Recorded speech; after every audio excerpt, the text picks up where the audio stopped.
Hi, Kathi. Thank you for joining me today to conduct these interviews. There's a lot I want to learn from you and talk about. So we'll dive into it. Kathi, what is your book To the Moon and Back about? It is about 14-year-old Jessica Maxwell, who is abused in the sense of neglected by her alcoholic mother. And her dealing with that, and then her ninth grade math teacher takes an interest because her grades have fallen, and he becomes her mentor. And later, as you can see, he realizes life is not as it should be for Jessica, and he calls social services, and they get involved. And then something happens, and John pursues custody of Jessie. Now, Jessica goes through significant challenges and growth in your book. Can you discuss the process of creating her character? When I started writing this, I was younger, closer to, just out of my teens. So it was easy for me to still be in that teenage brain. But over the years, I was just able to be her, to become her, and try to feel those, to convey the emotions of being neglected, being lonely, and seeing her struggle at the end with what developed. And I was just in her, or she was in me. And I know you talked about her a lot in the book, but can you also talk about John Garrett's character, his relationship with Jessica, and what he symbolizes in the story? He, like I said, is her math teacher, and he is dealing with his own personal loss, and he symbolizes hope for Jessie, that there is better out there, that she can be cared for, she can be loved, and all is not lost, that there is hope. And I like how you talked about that, because everyone needs hope, especially when they're going through something at a young age, right? Now your book here, is it suitable for all ages? Because it talks a lot about things that are sensitive and heartbreaking, and also gives hope and faith to people.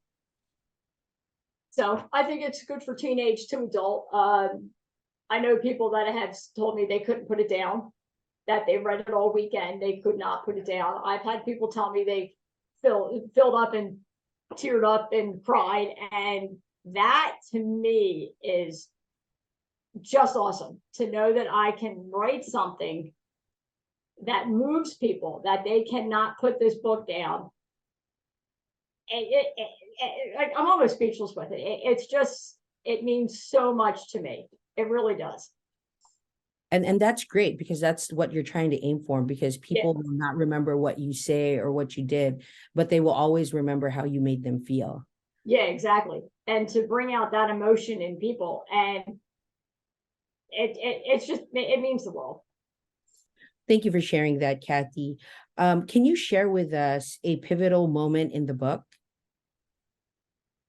For me, it's when Jessie, who is fighting John, she doesn't want to call him. She doesn't want his interference. She's fine. She's hiding the family secret. And then as time goes on, that she's at his house. And then when she was going to leave, and John said, "Stay, I want you to stay," she realizes she wants to be there too, that his house is the only place that she's warm and safe and cared for. And she really doesn't want to go home, back to worry and uncertainty and doubt and fear. She doesn't want that. She wants to stay at his house. And I think that's a pivotal moment. There's other pivotal moments, but I think that's the first one. That's great. I'm looking forward to hearing about it once I finish reading the book. What inspired you to write the Moon and Back? I've lived with the version of alcoholism. I've lived with not knowing what to expect when I got home from school. Is my mom, is she going to be sober or not drugged? And I took that experience. Now, I do want to say out there, my mom was great, showed me how to love and all that. But I took those emotions and I wanted to create a story about survival, surviving neglect, surviving abuse, surviving, and coming out at the end a better, stronger person. Well, everybody needs that kind of story. So thank you for writing this book. Oh, you're welcome. What would you like readers to take away from Jessie's story of friendship, love, and acceptance? That a man can love a teenager without it being bad, that you can develop a relationship and that there is good in the world, you know, that it's not all bad. So I'd like to take that, you know, readers to take that away. And can you share with us your favorite part to write in the Moon, To the Moon and Back, and why? I like doing the conversations. I think it's fun to create dialogue and to go, oh, nope, don't like that. Push the delete button. And to get the characters coming from the heart. I think the best, what I liked writing the best was the conversations between Jessie and John. And that's what I'm looking forward to reading in that book. Yeah. All those learnings and how Yeah, the John emotion. finds that hope. Yep, the emotion piece. Were there any authors or works that influence your writing style for To the Moon and Back? I like the way Nora Roberts writes with just her style. It's sharp, it's crisp. Jan Ivanovich is on the funny side, and I took some of that, you know. But I also developed my own writing style where I don't give all the facts out at the beginning. Like, you don't find out what Jessie really looks like till a couple chapters in the book, and you don't find out how old John is until well into the book. But you have hints at how old he is with the marriage and his daughter being mentioned. But I don't like to give out all the hints, and I like to end the chapters with suspense and hanging so that you want to go to the next chapter. And how long did it take you to write the book? Well, you don't want to do what I did. Probably we're looking at total of 35 years, because I was in my head when I thought of it in nursing school. So it was in my head, and I didn't start writing it on paper till after I got married, had kids. And so I put it on paper. Then I put it in the computer. And then life got involved because, you know, I was working. I met my husband, got married, had 3 kids in 9 years.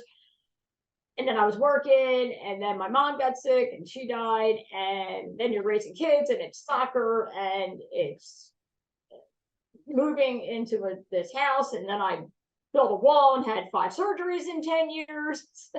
And then my dad got sick and he died. And then I went to nursing school before he got sick. And I wrote 71 papers in 5.5 years. So the book sat shelved for probably a good 6 years doing nothing on a flash drive. I think about it every day. I'm still thinking about it every day, even though I'm published. Oh, I should have put that in. Oh, let me add that, you know, but there wasn't, like, I don't think I really truly stopped writing it until right before it got published, because I would make changes. But so I would just eke out time. If I could, I would do it when the kids were at school, if I was off, or at night.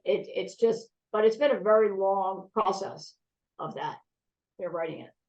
Well, but I didn't give up. Great things take time, right?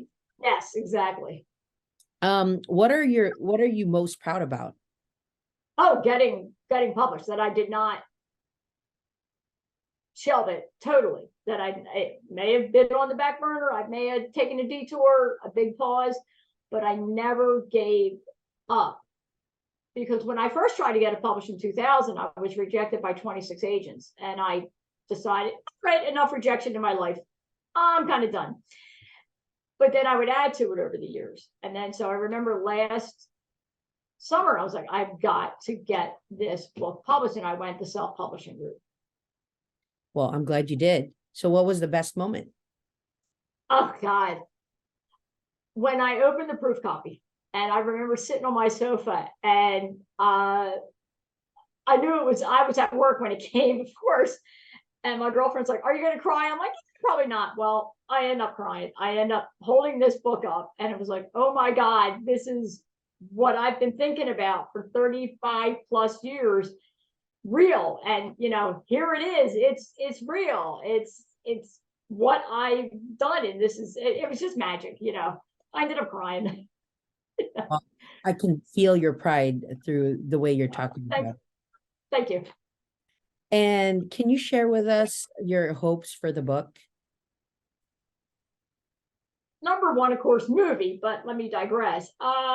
If I hope people like it, that it moves them, that they say, wow, this is a great book.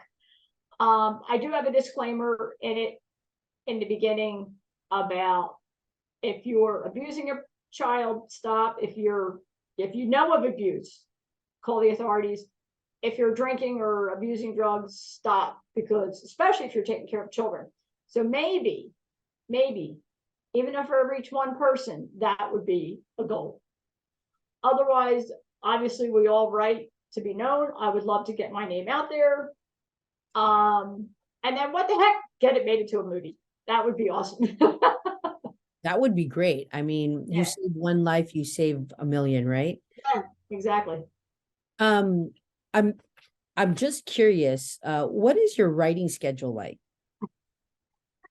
Like I said, whenever I could, just sit and bring up the computer, the Word, it was on a Word document, and do it when I could. I mean, you'll read in the book that my one of my Mother's Day gifts, my husband's like, what do you want for Mother's Day? I said, to take the 3 kids out in the yard and don't bother me for 3 hours, and to get it from paper into a computer. And that was what he did. So it was just, there was no schedule. I just wrote when I could. So. Okay. And can you share with us, why did you decide to self-publish? Like I said, I was rejected by 26 agents, and I knew I didn't want a chance losing control of the book, that they would take it and they would take the rights to it. I wanted my book to stay mine. And I wanted a company that I could talk to. I didn't want just email communication. So I went with Gatekeeper because I got everything I wanted. I wanted somebody to do the cover. I wanted somebody to help me with the editing and the proof. So. And I'm down to my last few questions, and I'm sure there's a lot of people watching that want to be in your position as an author or are inspired about your story. So as a successful author, what advice would you give to aspiring writers, especially those who are interested in writing about complex human emotions and relationships? Number one, don't give up. And I guess the other is try to deal or get into your character. Be that character. Think of how they would think. For Jesse, it was fear. It was resistance at first. It was an acceptance. And then at the end, I don't want to give it away, but it was her dealing with what went on. And with John, just trying to be the mentor to guide her, to be someone that she could count on. Just dig in to yourself and get your emotions. And don't give up. I think that's the best, one of the best advice that I've heard, right? Don't be a starter, be a finisher. Yes. Thank you.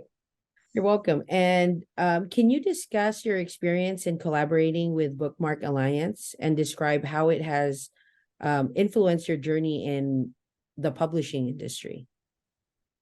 Well, Bookmark approached me and I had never heard of them. So I talked to my agent, I did some research. You know, you don't want to do anything wrong. And what I'm hoping Bookmark will do is what you're doing now is get my book out there, get it noticed, so that the more people that know about it, obviously the more that they buy, you know. So I'm just hoping you guys help me get this book out there and known. Well, that's what we want to do with it, Kathi. And thank you so much for taking the time to conduct this interview with me. And I hope you have a great day. Okay, thank you.